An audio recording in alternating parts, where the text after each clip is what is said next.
Adek ini batuknya terlalu kuat, saking kuatnya batuk, tersentak-sentak atau mengeluarkan tenaga sampai ada perdarahan di bagian konjungtiva dari mata ini ya. Jadi yang merah ini bekuan darah akibat dia hentakan-hentakan tenaga waktu batuk itu.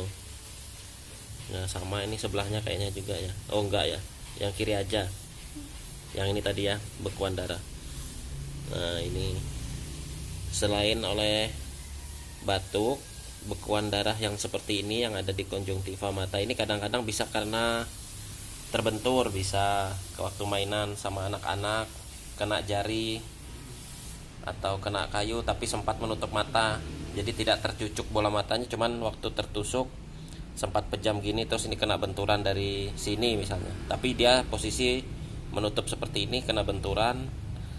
Nah, jadi bisa bekuan seperti ini. Nah yang hal seperti ini tidak bahaya, nanti ini diserap oleh mata ini sendiri ya, seperti kita memar di bagian tubuh yang lain, di tangan, di kaki saat jatuh terkena benturan kan biasanya ada memar warna merah kebiruan.